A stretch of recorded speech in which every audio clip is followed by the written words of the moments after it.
Je m'appelle Amira Khan et je suis né et j'ai grandi à Greenhampton, en Écosse. À 46 ans, je pensais avoir tout ce que je pouvais souhaiter dans la vie, une carrière réussie de comptable, un mari aimant, 3 merveilleux enfants et, plus important encore, une foi inébranlable en l'islam. Je priais 5 fois par jour, je jeûnais pendant le ramadan, je donnais la zakat et j'avais accompli 2 fois le pèlerinage du Hajj. Au sein de notre communauté musulmane locale, j'étais connu pour être une personne capable de réciter magnifiquement le Coran et pour enseigner les études islamiques aux enfants de notre mosquée. À bien des égards, je vivais la vie dont j'avais toujours rêvé. Ce matin-là, le 10 avril, a commencé comme n'importe quel autre. Je me suis réveillé tôt pour la prière du Fajr, j'ai préparé un copieux petit déjeuner pour ma famille, puis je me suis préparé pour aller au travail. Le temps était ce jour-là inhabituellement agréable pour Greenhampton, un ciel ensoleillé et une brise légère et rafraîchissante. En me rendant au travail, je ne pouvais m'empêcher de me sentir particulièrement béni, avec les sons paisibles de la récitation du Coran dans ma voiture. Je ne savais pas qu'en quelques heures, tout ce que je croyais de ma foi, de ma vie et de ma réalité allait être complètement brisé. J'étais en route pour une réunion de comptabilité importante à Dublin, sur l'autoroute des 45. C'était un jeudi matin calme et la route était étonnamment vide. Alors que je roulais, j'ai remarqué un camion devant moi transportant des tuyaux en acier. Le chargement ne semblait pas sécurisé, il y avait une oscillation notable dans la façon dont les tuyaux étaient positionnés. J'ai instinctivement gardé mes distances, mais le destin, semblait-il, avait d'autres plans pour moi. Dans ce qui semblait être un ralenti, une énorme rafale de vent a frappé le camion. Cela a suffi à déloger les tuyaux en acier, qui se sont précipités vers ma voiture à une vitesse alarmante. La panique m'a envahi alors que je faisais un écart, essayant désespérément d'éviter la catastrophe imminente, mais je n'avais nulle part où aller. Les instants qui ont suivi ont été terrifiants. La dernière chose dont je me souviens, c'est le bruit assourdissant du métal qui s'entrechoquait, le bruit du verre qui se brisait et une douleur intense qui semblait envahir tout mon corps. Plus tard, les ambulanciers m'ont dit qu'un des tuyaux avait transpercé mon pare-brise, manquant mon cœur de quelques centimètres. Cependant, les dégâts étaient graves. J'avais subi de multiples fractures, une hémorragie interne et un traumatisme crânien. J'avais perdu tellement de sang que mon cœur avait cessé de battre pendant 15 minutes. Ces 15 minutes m'ont semblé une éternité. Et pendant ce temps, j'ai vécu quelque chose qui allait changer à jamais ma compréhension de la vie, de la mort et de tout ce que je croyais à propos de ma foi. Mais avant de partager avec vous ce que j'ai vu pendant ces 15 minutes, il est important de comprendre la vie que je menais avant l'accident. J'avais été élevé dans une famille musulmane pratiquante où remettre en question les enseignements de l'islam n'était pas seulement mal vu, c'était impensable. Mon père était imam dans la mosquée de notre quartier et ma mère enseignait l'arabe dans une école islamique. Nos vies étaient profondément ancrées dans les enseignements et les traditions de l'islam. Tout ce que nous faisions, chaque décision que nous prenions tournait autour de notre foi. À 23 ans, j'ai épousé mon mari, Rohan, qui partageait ma dévotion à l'islam. Ensemble, nous avons bâti ce que nous pensions être une famille musulmane parfaite. Nous avons élevé nos enfants Nadia, 14 ans, Hadi, 11 ans, et la petite Farah, 9 ans avec la ferme conviction que l'islam était le seul véritable chemin vers le paradis. Nous leur avons constamment rappelé les dangers de l'influence occidentale et souligné l'importance de rester fidèles à leur foi. Ma vie était également consacrée à la dawa, l'invitation des non-musulmans à embrasser l'islam. Je me voyais comme un soldat de l'armée d'Allah, diffusant le message de ce que je croyais être la seule vraie religion. J'ai même convaincu 3 de mes collègues écossais de se convertir à l'islam, un exploit dont j'étais immensément fier à l'époque.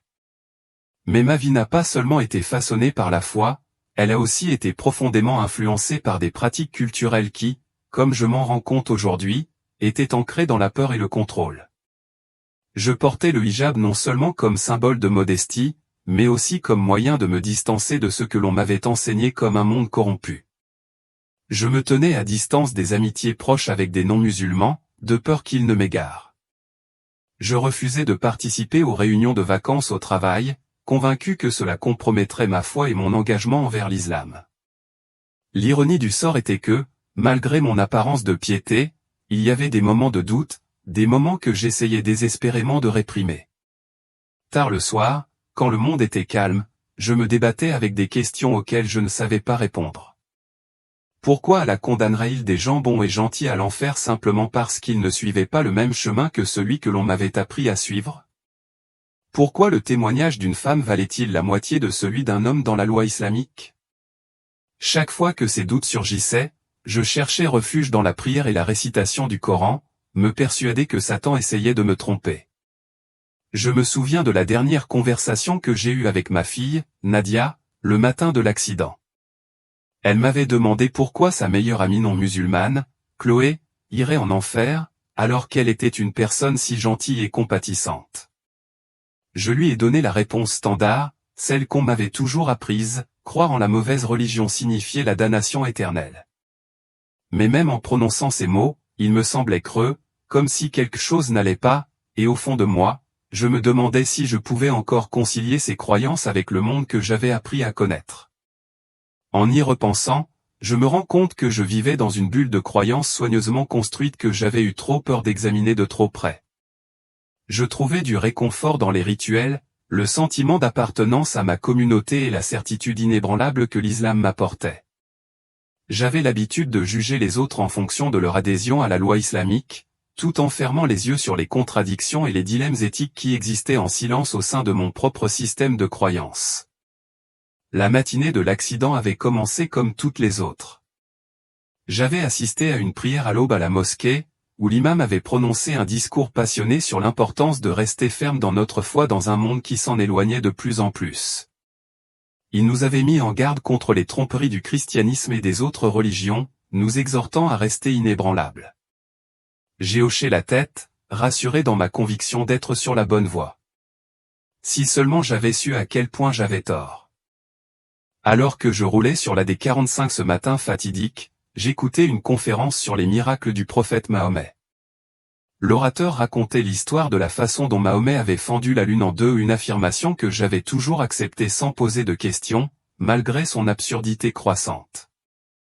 Je comprends maintenant que cette volonté inconditionnelle d'accepter l'incroyable m'avait préparé au voyage que j'allais entreprendre, mais pas de la manière dont je l'aurais imaginé. L'accident en lui-même était terrifiant, mais ce qui a suivi l'arrêt de mon cœur a défié tout ce que j'avais connu.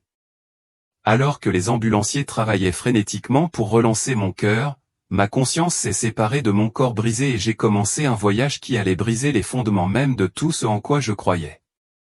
La veille de mon accident me reste en mémoire. J'avais eu une violente dispute avec ma sœur, Mina, qui avait récemment commencé à remettre en question certains aspects de l'islam. Elle avait découvert des faits historiques troublants sur la vie de Mahomet, des faits que j'avais toujours choisi de passer sous silence ou de rationaliser.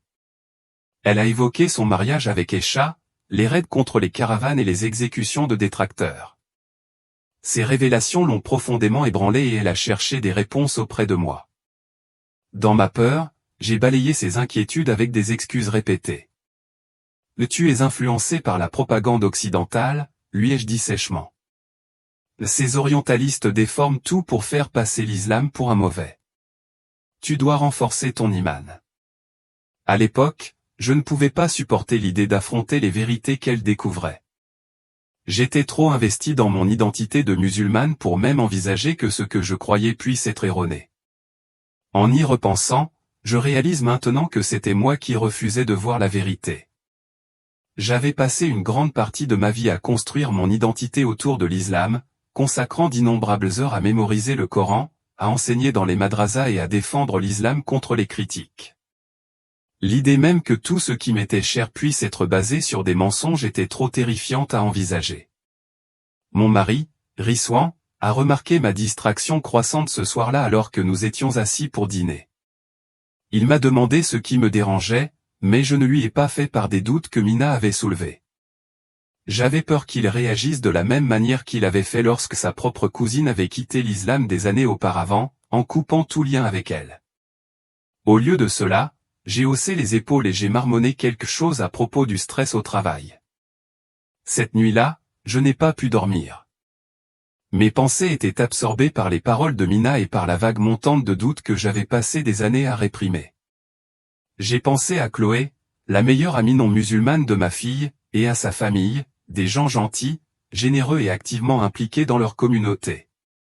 Ils faisaient du bénévolat dans des refuges pour sans-abri et s'occupaient d'enfants abandonnés.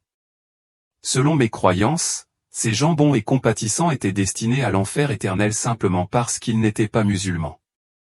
Cette pensée me mettait mal à l'aise, mais je l'ai repoussée, comme je l'avais fait d'innombrables fois auparavant.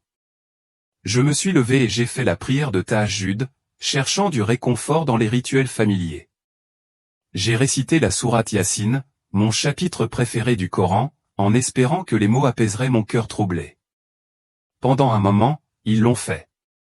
Les vers mélodieux de l'arabe m'enveloppaient comme une couverture chaude, me procurant un sentiment de réconfort et de sécurité au milieu de mon trouble intérieur. Mais je comprends maintenant que ce réconfort n'était qu'une échappatoire temporaire. Je me cachais de la vérité derrière de beaux mots dans une langue que je ne comprenais pas entièrement. Je cherchais refuge dans la tradition, dans un système qui m'avait été inculqué, plutôt que d'affronter la réalité des questions que j'avais enfouies au plus profond de moi-même. Ce matin-là, alors que je me préparais pour mon voyage fatidique, j'ai emballé mon tapis de prière et mon hijab, comme je l'avais fait d'innombrables fois auparavant. J'avais une réunion avec le conseil d'administration prévue à 14 heures, mais j'avais prévu de m'arrêter d'abord dans une mosquée pour la prière de dur. J'étais toujours la personne qui organisait toute sa journée en fonction des heures de prière, ressentant un sentiment de culpabilité si jamais je manquais ne serait-ce qu'une seule raka. J'ai embrassé mes enfants pour leur dire au revoir, sans savoir que ce serait la dernière fois que je les verrais tels que j'étais. Farah, ma plus jeune, s'est accrochée à moi un peu plus longtemps que d'habitude. J'ai fait un rêve effrayant à ton sujet, maman, m'a-t-elle dit, la voix teintée d'inquiétude. Je l'ai serré fort dans mes bras et lui ai murmuré le doigt pour la protection que j'avais toujours récitée à mes enfants. Si seulement j'avais su que la véritable protection dont j'avais besoin ne se trouvait pas dans ces phrases arabes que j'avais mémorisées, mais dans la vérité que j'avais fui toute ma vie. En conduisant ce matin-là, je suis passé devant plusieurs églises. Je me souviens les avoir regardées avec un mélange de pitié et de supériorité, pensant à la façon dont les chrétiens avaient corrompu leurs écritures et s'étaient égarés. J'ai même souri d'un air suffisant en passant devant un groupe de personnes entrant dans une église, rassuré par l'idée que l'islam était la religion qui connaissait la plus forte croissance et qu'avec le temps, tout le monde reconnaîtrait sa vérité. L'ironie de ces pensées ne m'échappe pas aujourd'hui. Juste avant l'accident, mon esprit était préoccupé par les pensées du Ramadan à venir. J'avais déjà commencé à planifier les repas de l'iftar que je préparerais, les prières supplémentaires que j'accomplirais et les conférences islamiques auxquelles j'assisterais. Toute ma vie tournait autour de ces devoirs et célébrations religieuses, et je croyais qu'elles donnaient un sens et un but à ma vie. Puis, en un instant, tout a changé. Les pneus qui crissent. La vue terrifiante des tuyaux d'acier qui volent vers ma voiture. L'impact écrasant. Ce n'était que le début d'un voyage qui allait me dépouiller de tout ce que je pensais savoir sur Dieu, la vérité et le salut. Alors que ma voiture perdait le contrôle et que tout devenait noir, ma dernière pensée consciente fut la shahada, la déclaration de foi islamique. Il était tout à fait approprié que mon dernier acte en tant que musulman ait été de déclarer ma croyance en une religion dont j'étais sur le point de découvrir qu'elle était fausse. Au moment où mon cœur s'est arrêté de battre, je me suis senti flotter au-dessus de ma voiture mutilée. En dessous, la scène était un pur chaos, les ambulanciers se précipitaient autour de mon corps, les visages horrifiés des autres conducteurs qui s'étaient arrêtés pour m'aider, les gyrophares des véhicules d'urgence. Mais je me sentais étrangement détaché, comme si je regardais la tragédie de quelqu'un d'autre se dérouler sur un écran. Je m'attendais à voir les anges musulmans de la mort, Munkar et Nakir, venir m'interroger sur ma foi, comme on me l'avait appris toute ma vie. Au lieu de cela, j'ai été englouti par une lumière brillante qui semblait pénétrer chaque partie de mon être. Ce n'était pas la lumière crue et aveuglante du soleil ou des lampes artificielles. Elle était vivante, intelligente et remplie d'un amour si profond qu'elle faisait paraître ma compréhension terrestre de l'amour comme une ombre. Alors que la lumière m'attirait, j'ai commencé à traverser ce qui ressemblait à un tunnel. Le monde que j'avais connu s'est évanoui et j'ai fait l'expérience d'une clarté de conscience que je n'avais jamais connue auparavant. Tous les enseignements islamiques sur la mort et l'au-delà que j'avais acceptés me semblaient désormais des contes pour enfants comparés à la réalité que je vivais. Et puis, je l'ai vu. L'être de lumière devant moi était Jésus-Christ, non pas en tant que prophète, comme on me l'avait enseigné dans l'islam, mais en tant que Seigneur et Dieu. Je le savais avec une certitude qui transcendait la vue physique. Sa présence rayonnait de majesté et d'autorité, faisant paraître pâle et lointain tout ce que j'avais cru à propos d'Allah. Ce n'était pas le Jésus représenté dans les peintures ou décrit dans la version islamique aseptisée de son histoire. C'était le roi des rois, le Seigneur des seigneurs, l'alpha et l'oméga. L'amour qui émanait de lui était bouleversant, mais la vérité qu'il commença à me révéler l'était tout autant. En un instant, toute ma vie m'a été révélée avec une clarté parfaite. Chaque pensée, chaque mot et chaque action de ma vie m'ont été dévoilés dans ce qui ressemblait à une démonstration panoramique de la vérité. J'ai vu comment j'avais justifié mes croyances, même lorsqu'elles contredisaient la compassion humaine fondamentale. J'ai été témoin des moments où j'avais méprisé les non-musulmans, convaincu qu'ils étaient destinés à l'enfer. L'arrogance spirituelle que j'avais nourrie est devenue douloureusement claire, et j'ai vu comment j'avais transmis ce même état d'esprit à mes enfants. Les révélations les plus dévastatrices, cependant, concernaient Mahomet et l'islam. On m'a montré la véritable origine de la religion que j'avais défendue si passionnément. J'ai vu Mahomet recevoir ces révélations, mais elles ne venaient pas de Dieu, comme je le croyais. Au lieu de cela, j'ai été témoin d'entités spirituelles obscures qui l'avaient trompé et, à travers lui, des milliards d'autres personnes à travers l'histoire. J'ai vu le vrai Mahomet historique, pas la version édulcorée qu'on m'avait enseignée.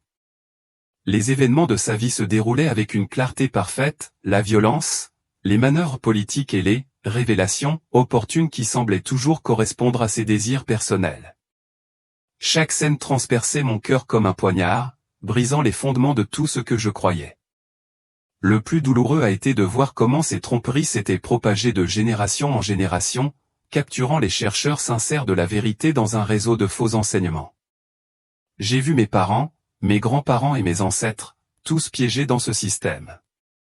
Leurs intentions étaient pures, ils croyaient sincèrement mener une vie juste, mais la vérité qu'ils avaient transmise était profondément imparfaite, éloignant chaque génération davantage du vrai Dieu.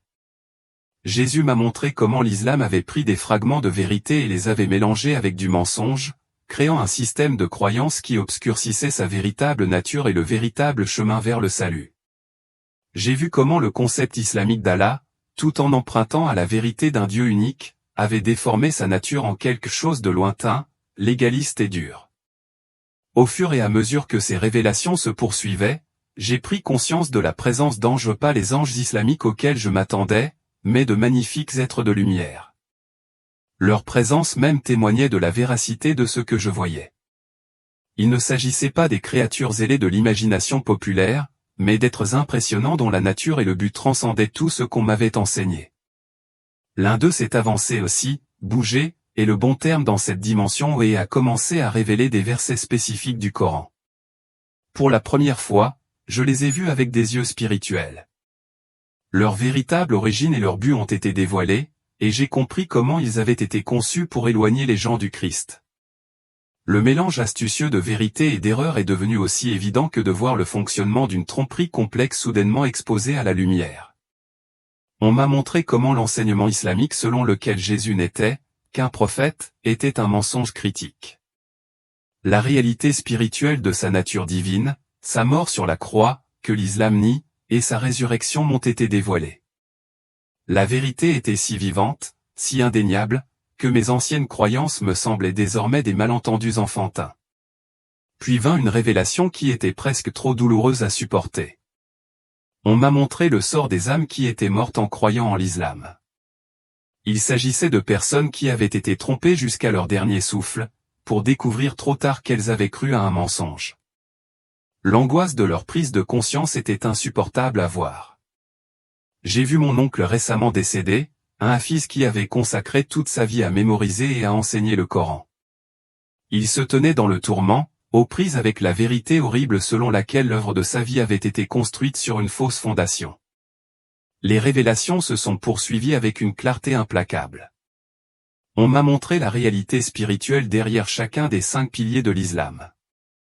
Les prières quotidiennes que j'avais accomplies avec fierté se sont révélées être des rituels vides de sens, dirigés vers une divinité qui n'était pas le vrai Dieu. Les innombrables heures que j'avais passées à réciter des mots arabes que je comprenais à peine m'avaient empêché de nouer une véritable relation avec Jésus-Christ. Mes pèlerinages du Hajj, que je considérais comme le summum de ma dévotion spirituelle, ont été révélés sous leur véritable jour. La Kaaba, que j'avais encerclée avec tant de révérence, s'est révélée être issue d'un culte païen. La pierre noire, que j'avais désespérément tenté d'embrasser, s'est révélée être un objet d'idolâtrie. L'atmosphère spirituelle entourant la Mecque était lourde de ténèbres, une obscurité que j'avais prise pour de la sainteté. L'une des vérités les plus dévastatrices concernait mes actes de charité islamique. Bien que les actions en elles-mêmes aidaient les autres, nourrir les pauvres étaient bonnes, j'ai vu comment je les avais utilisées pour promouvoir une fausse religion. J'avais involontairement éloigné des gens du salut. Chaque fois que j'avais convaincu quelqu'un de se convertir à l'islam, pensant le sauver, je l'avais, en réalité, éloigné du Christ. Puis l'être de lumière, Jésus, s'est tourné vers moi. Son regard était empli de compassion, mais ses yeux portaient aussi le poids de la vérité. Il n'y avait aucune condamnation, aucune colère, juste un amour infini qui faisait que chaque erreur, chaque regret et chaque tort que j'avais commis me semblait insignifiant en comparaison. Il m'a parlé, sa voix aussi douce que ferme, « Amira, je t'ai montré la vérité. Tu as vu les mensonges que tu as vécus et les vies que tu as influencées. C'est maintenant à toi de choisir le chemin que tu vas suivre. Vas-tu continuer à suivre les tromperies du monde, ou vas-tu te soumettre à la vérité que je t'ai montrée ?» Le poids de ces paroles pesait sur moi, mais je savais, à ce moment-là, qu'il n'y avait qu'une seule réponse. Les mains tremblantes et le cœur qui semblait sur le point d'exploser à cause de l'amour et de la vérité qui m'entouraient, j'ai murmuré, « Je te choisis, Jésus. Je choisis la vérité. » Et à ce moment-là, tout a changé. Jésus m'a révélé quelque chose qui m'a bouleversé au plus profond de moi-même, une vérité qui a dévoilé la plus profonde tromperie que j'avais acceptée sans le savoir. Il m'a montré comment l'enseignement islamique sur son retour avait été habilement déformé pour préparer les gens à accepter l'Antéchrist. J'ai vu avec une clarté saisissante comment la version musulmane de Jésus, Isa, revenant pour briser la croix et abolir le christianisme, était une tromperie délibérée destinée à tromper d'innombrables âmes pendant la fin des temps. Pourtant, au milieu de cette révélation des ténèbres, il y avait aussi de la lumière. On m'a montré le vrai chemin vers le salut au simple, profond et beau.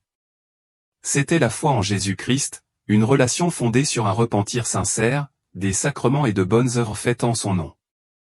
Ce n'était pas le système complexe de lois et de règlements rigides que j'avais suivi toute ma vie, mais un chemin rempli de grâce et d'amour. Les anges m'ont alors révélé des scènes qui m'ont fait verser des larmes. J'ai vu les chrétiens fidèles de toute l'histoire qui ont consacré leur vie à atteindre les musulmans avec la vérité. C'étaient des hommes et des femmes qui avaient prié avec ferveur, versé des larmes et fait des sacrifices inimaginables pour apporter l'évangile aux pays musulmans.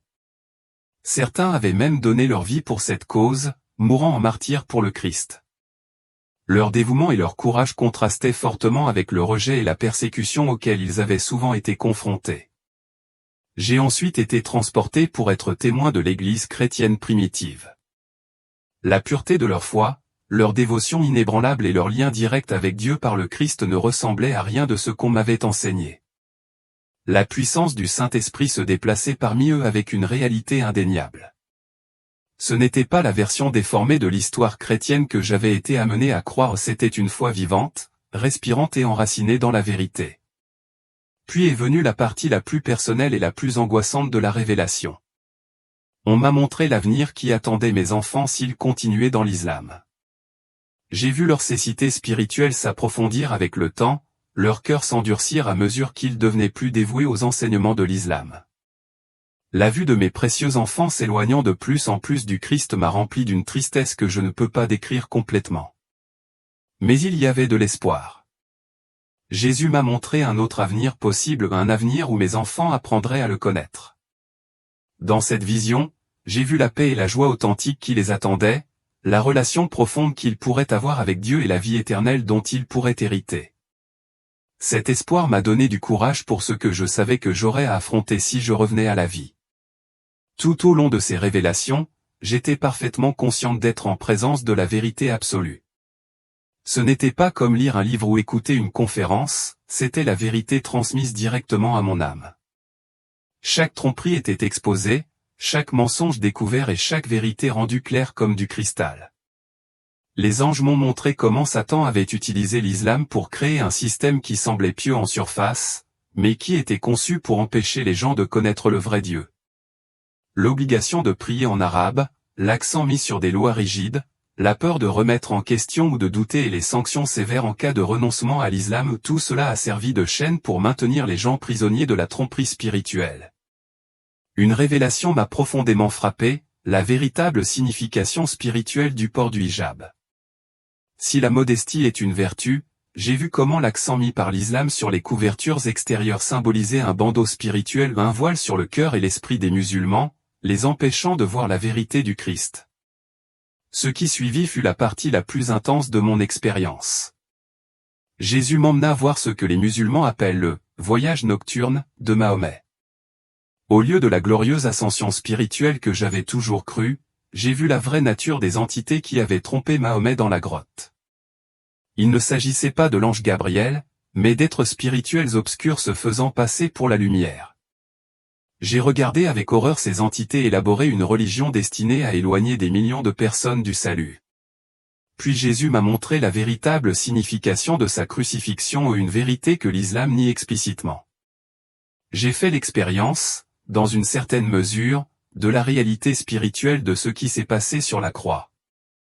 J'ai ressenti l'immense poids du péché de l'humanité qui pesait sur lui, la séparation d'avec Dieu le Père qu'il a enduré et le triomphe de sa résurrection. L'enseignement islamique selon lequel Allah n'a pas de fils a été exposé comme une attaque directe contre cette vérité centrale du salut. On m'a également montré la vraie nature du paradis. La représentation islamique, un lieu de plaisir et de récompense physique, s'est révélée être une contrefaçon grossière. En revanche, le véritable paradis était un lieu de communion parfaite avec Dieu par le Christ, une réalité spirituelle si belle et si épanouissante que tous les plaisirs terrestres semblaient insignifiants en comparaison. Les anges m'ont révélé comment les enseignements islamiques sur l'enfer, tout en l'identifiant correctement comme un lieu de tourment, avaient déformé la vérité sur ceux qui y allaient. Ce n'était pas le simple fait de ne pas suivre les lois islamiques ou de rejeter ces doctrines qui condamnaient les âmes, mais le rejet du Christ, la seule véritable source de salut. On m'a montré une autre révélation qui a bouleversé ma compréhension, le sort des âmes. Contrairement à ce qu'on m'avait enseigné ou que les non-musulmans allaient automatiquement en enfer, j'ai vu la vérité. L'enfer n'était pas réservé à ceux qui n'étaient pas musulmans, mais à ceux qui rejetaient la vérité du Christ après l'avoir vue. On m'a ensuite donné un aperçu de la Trinité, la grande pierre d'achoppement pour les musulmans. Dans mon éducation islamique, la Trinité avait été caricaturée comme une forme de polythéisme, un épouvantail que j'avais appris à rejeter. Maintenant, je voyais la beauté profonde de ce mystère divin. Le seul vrai Dieu existe en trois personnes, le Père, le Fils et le Saint-Esprit, dans une unité qui transcende la logique humaine. Ce n'était pas une contradiction, mais une relation si harmonieuse et parfaite qu'elle révélait la nature même de l'amour. Ensuite, on m'a montré des aperçus de l'avenir non pas dans des événements spécifiques, mais dans les grandes lignes. J'ai vu comment l'eschatologie islamique avait été conçue pour refléter les prophéties bibliques de manière à tromper les gens lorsque les véritables événements de la fin des temps commenceraient à se dérouler.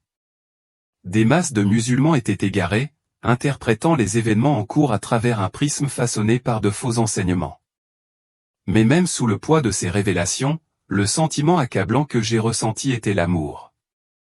Jésus m'a montré son amour pour les musulmans, un amour qui était inébranlable malgré leur rejet de lui.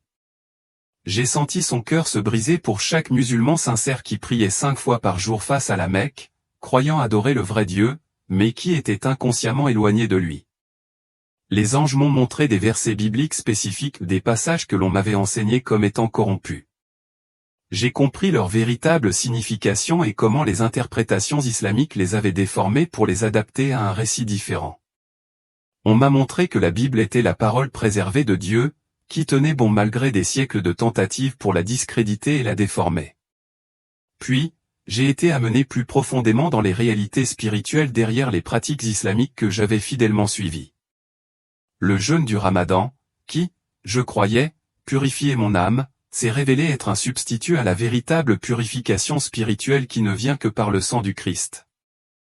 J'ai vu comment les rituels physiques m'avaient distrait de reconnaître ma faim et ma soif plus profonde de justice, une faim que seul Jésus pouvait satisfaire. L'une des révélations les plus frappantes concernait la shahada, la déclaration de foi islamique que j'avais récitée d'innombrables fois. On m'a montré comment ces mots agissaient comme un sceau spirituel, me liant à un faux système de croyance. À chaque répétition, le voile sur mes yeux spirituels s'épaississait. Jésus m'a alors révélé quelque chose qui m'a fait tomber à genoux. Il m'a montré comment il avait agi dans ma vie même lorsque je m'opposais à lui. Chaque doute que j'avais refoulé, chaque question que j'avais ignorée, avait été son doux coup frappé à la porte de mon cœur. Ces sentiments inconfortables que j'éprouvais en lisant certains versets du Coran ou des hadiths, c'était le Saint-Esprit, qui me poussait à voir la vérité. On m'a montré des moments précis où le Christ m'avait tendu la main par l'intermédiaire d'autres personnes. Il y avait eu l'infirmière chrétienne qui avait prié pour moi lorsque j'étais malade, le prédicateur de rue avec qui je m'étais moqué et l'ami de ma fille, Chloé, qui nous avait invités à l'église. C'étaient des rendez-vous divins, des opportunités que j'avais écartées par orgueil et par ignorance. Le moment le plus déchirant fut lorsque je vis comment les questions innocentes de ma jeune fille sur la religion avaient été suscitées par le Saint-Esprit. Elle m'avait un jour demandé pourquoi Allah lui semblait si effrayant alors que Jésus semblait gentil. Au lieu d'écouter son cœur, je la grondais et lui faisais mémoriser davantage de versets du Coran pour renforcer sa foi.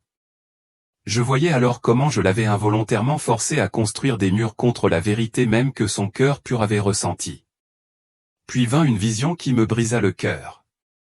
On me montra le lit de mort de mon père, un événement qui s'était produit 2 ans auparavant. Ces derniers mots furent « Allahu Akbar », et j'avais cru que c'était une mort islamique bénie. Je vis alors la réalité du réveil de son âme dans l'au-delà. Son angoisse était insupportable lorsqu'il réalisa qu'il avait cru à un mensonge. Je vis son tourment, non seulement à cause de la vérité révélée trop tard, mais aussi à cause des moments de sa vie où il avait rejeté l'Évangile, en particulier de la part d'un collègue chrétien qui avait essayé de partager le Christ avec lui. Les anges m'ont emmené plus loin, pour assister à des scènes de l'histoire de l'islam ancien qui avaient été cachées ou altérées dans nos sources traditionnelles. J'ai vu les véritables origines de la compilation du Coran, les motivations politiques derrière de nombreuses décisions et comment le simple message que Mahomet avait pu recevoir au départ avait été corrompu par l'ambition humaine et la tromperie démoniaque. On m'a ensuite montré le véritable rôle des femmes dans l'islam. Les restrictions et les règles que j'avais suivies, croyant qu'elles étaient des commandements divins, se sont révélées être des outils de contrôle. L'honneur et la protection supposés que les enseignements islamiques offraient aux femmes n'étaient rien d'autre que de belles chaînes, liant non seulement leur corps mais aussi leur âme. Cette révélation continue n'a fait qu'aggraver la gravité de ce que j'avais vécu. En réfléchissant aux nombreuses idées fausses que j'avais eues autrefois sur le monde et le divin, j'ai vu comment mes anciennes croyances m'avaient non seulement maintenu dans l'obscurité, mais avaient également contribué à la souffrance des autres. La persécution, la violence et la haine qui avaient découlé du cœur même des enseignements que j'avais suivis ont été mises à nu devant moi. Ce n'était pas seulement un problème politique ou culturel, c'était une distorsion profondément spirituelle, une version contrefaite de la volonté de Dieu qui avait égaré les gens. Ce qui m'a le plus fait souffrir, c'était de réaliser à quel point ces malentendus avaient façonné mon propre cœur. J'avais été autrefois un fervent croyant, totalement convaincu de la justesse de ma foi, mais je voyais maintenant les défauts profonds et l'emprise implacable que la tromperie avait sur moi et sur tant d'autres. Les faux enseignements sur le djihad, sur la prétendue vertu de la violence au nom de la religion, avaient faussé ma compréhension de l'amour, de la paix et de la miséricorde. Jésus, avec son infinie patience, m'a aidé à comprendre que la bataille ultime ne se livre pas avec des armes ou la force, mais dans le cœur et l'esprit des gens. Le véritable djihad, la vraie lutte, est la bataille contre les mensonges qui aveuglent l'humanité à la vérité. Il m'a montré que l'Évangile est l'arme de la vérité et qu'il a le pouvoir de libérer les gens des ténèbres qui m'ont autrefois tenu captif. En approfondissant ces révélations, j'ai vu la compassion infinie de Dieu. J'ai ressenti son désir de voir tous les hommes connaître son amour et sa vérité. J'ai réalisé que son amour est bien plus vaste que je ne l'aurais jamais imaginé. Il s'étend à tous les hommes, quelle que soit leur origine, leur race ou leur religion. L'amour du Christ ne s'adresse pas seulement à quelques privilégiés, mais à toutes les âmes qui ont jamais marché sur la terre. Et cette vérité, m'a-t-on montré, est la clé de la véritable liberté ou la libération du péché, de la tromperie et des chaînes de la religion qui lie l'âme. Les paroles de Jésus ont résonné dans mon cœur alors que je commençais à comprendre la profondeur de la mission qu'il me confiait. Il ne s'agissait pas seulement de laisser derrière moi mon ancienne vie ou mes anciennes traditions. Il s'agissait de partager la liberté que j'avais trouvée avec les autres, en particulier ceux qui étaient encore liés par les mensonges auxquels j'avais cru autrefois. Le voyage qui m'attendait serait long et semé d'obstacles, mais je comprenais maintenant que c'était un chemin qui valait la peine d'être parcouru. Avec un sens renouvelé de la vie, j'ai été renvoyé dans le monde physique, où le poids des révélations que j'avais vécues allait façonner ma façon de vivre à chaque instant. Je savais que ma vie ne serait plus jamais la même. La vérité m'avait libéré, et maintenant c'était ma mission de conduire les autres vers cette même liberté. La vocation était claire, partager l'amour du Christ, dénoncer la tromperie qui maintient tant de personnes dans l'obscurité spirituelle et offrir de l'espoir à ceux qui sont piégés dans les mensonges des fausses religions. On m'avait donné une seconde chance, pas seulement pour moi-même, mais pour aider les autres à trouver le même salut que moi. En retournant dans ma famille et ma communauté, je savais que les défis seraient grands. Je ferais face au rejet, à l'incompréhension et peut-être même à la persécution. Mais l'amour du Christ était bien plus grand que toute peur que je pouvais affronter. Et avec cet amour, je proclamerai hardiment la vérité, sachant que c'est seulement à travers la lumière du Christ que l'on peut trouver la vraie liberté. Et Farah, ma plus jeune, est restée silencieuse, les yeux remplis de confusion et de peur. Je pouvais voir dans son regard la lutte intérieure, comme si elle était déchirée entre la mère qu'elle connaissait et l'étranger qui se tenait maintenant devant elle, quelqu'un qui n'adhérait plus aux croyances qu'on lui avait enseignées depuis sa naissance. Le poids de ma transformation ne m'échappait pas. Je comprenais l'impact que ma nouvelle foi aurait sur ma famille, en particulier sur mes enfants, qui avaient été élevés dans les mêmes croyances qui m'avaient autrefois tenue captive. Pourtant, je savais aussi que je ne pouvais plus rester silencieuse. La vérité qui m'avait été montrée n'était pas quelque chose que je pouvais réprimer. Ce n'était pas un choix, mais une vocation. On m'avait confié un message de liberté, de salut par le Christ, et c'était une responsabilité que je ne pouvais pas ignorer, même si cela signifiait aliéner ceux que j'aimais le plus. Au fil des jours, j'ai prié pour avoir de la sagesse, du courage et les bons mots à dire à ma famille. J'ai prié pour qu'ils ne me voient pas comme un traître ou un idiot, mais comme quelqu'un qui avait trouvé la vérité et qui était prêt à tout risquer pour la partager avec eux. Je savais que le chemin qui m'attendait serait semé d'embûches, de malentendus et peut-être même de pertes. Mais je savais aussi que j'avais un Dieu qui était avec moi, qui me guidait et me fortifiait à chaque étape du chemin. Dans les moments de silence, quand le bruit du monde semblait s'estomper, je réfléchissais à l'amour du Christ qui avait brisé les ténèbres de ma vie. Je me souvenais de la chaleur de son étreinte, de la paix qui inondait mon cœur quand je comprenais qu'il n'était pas seulement un prophète, mais le Fils de Dieu, le Sauveur du monde. Cette vérité m'avait libéré, et maintenant c'était ma mission de partager cette liberté avec les autres.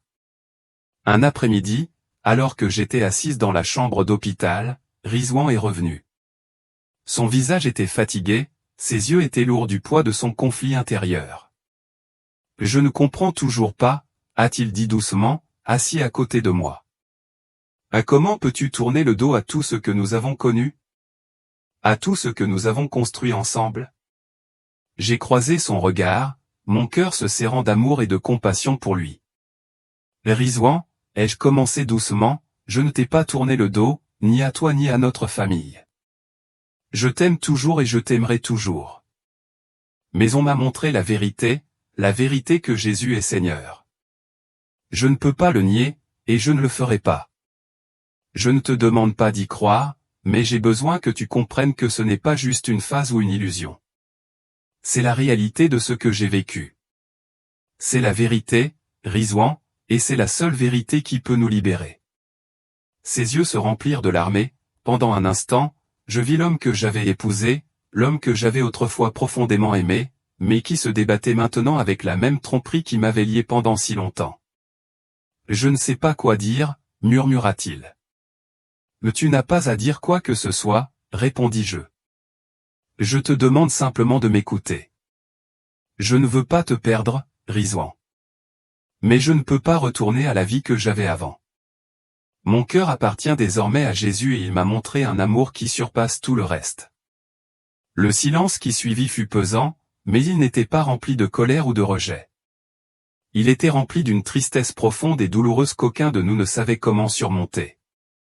Je savais que le temps et la prière étaient les seules choses qui pouvaient guérir le fossé entre nous.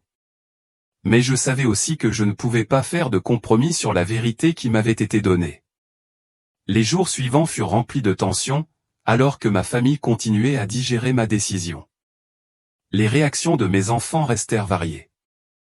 Nadia a continué à se poser des questions et j'ai vu en elle un désir de quelque chose de plus profond que la foi qu'elle avait connue. Adi, toujours sceptique, m'a défié à chaque instant, remettant en question la validité de mon expérience et se moquant de l'idée que Jésus était le Fils de Dieu. Farah, d'un autre côté, semblait perdue, incapable de réconcilier la mère qu'elle connaissait avec la nouvelle femme qui se trouvait devant elle. Pendant tout cela, j'ai continué à prier. J'ai prié pour ma famille, pour que le cœur de mon mari s'adoucisse, pour que mes enfants voient la vérité et apprennent à connaître Jésus par eux-mêmes. J'ai prié pour avoir la force de supporter l'inévitable opposition, sachant que le chemin à parcourir ne serait pas facile. Mais je savais aussi que la vérité m'avait libéré et que cette même vérité avait le pouvoir de les libérer aussi. J'ai donc continué à partager mon témoignage, à vivre la réalité de l'amour du Christ et à croire qu'avec le temps, Dieu œuvrerait dans leur cœur comme il avait œuvré dans le mien. Le voyage ne faisait que commencer, mais je n'avais aucun doute qu'avec le Christ à mes côtés, je pourrais faire face à tout ce qui m'attendait. Le poids de mes décisions et l'impact qu'elles avaient sur ma famille et ma communauté étaient parfois presque insupportables. Alors que mes enfants s'éloignaient, j'ai ressenti la perte du lien que nous partagions autrefois. Mais même au milieu de tout ce chagrin, je me suis accroché à la certitude que le Christ ne m'avait pas abandonné. Son amour m'a soutenu dans la solitude, dans le rejet et dans la peur. Quand Mina a commencé à écouter, quand elle s'est mise à pleurer sur la vérité qu'elle avait longtemps enfouie, cela a été comme une petite victoire. Ensemble, nous avons commencé à déterrer les couches de tromperie, morceau par morceau, et à les remplacer par la vérité de l'Évangile. Nous avons étudié la Bible avec diligence et, petit à petit, elle aussi a commencé à voir la beauté du Jésus que j'avais appris à connaître. Sa transformation a été une lumière vive dans l'obscurité de mon voyage. Quant à mes enfants, j'ai continué à prier. J'ai prié pour que leur cœur s'adoucisse, pour qu'ils voient au-delà des murs qui les entouraient, pour qu'ils ressentent l'amour du Christ même au milieu de leur confusion et de leur colère. Je ne pouvais pas les forcer à accepter ma foi, mais j'avais confiance que Dieu était à l'œuvre dans leur vie, tout comme il l'avait été dans la mienne. La route qui m'attendait était incertaine. Chaque jour apportait de nouveaux défis, de nouvelles pertes et de nouveaux moments de grâce. Mais je m'accrochais à la promesse que Dieu ne m'abandonnerait jamais. J'avais peut-être perdu mon poste, ma réputation et ma place dans la communauté, mais j'avais gagné quelque chose de bien plus grand, l'amour du Christ, la vérité du salut et l'espoir de la vie éternelle.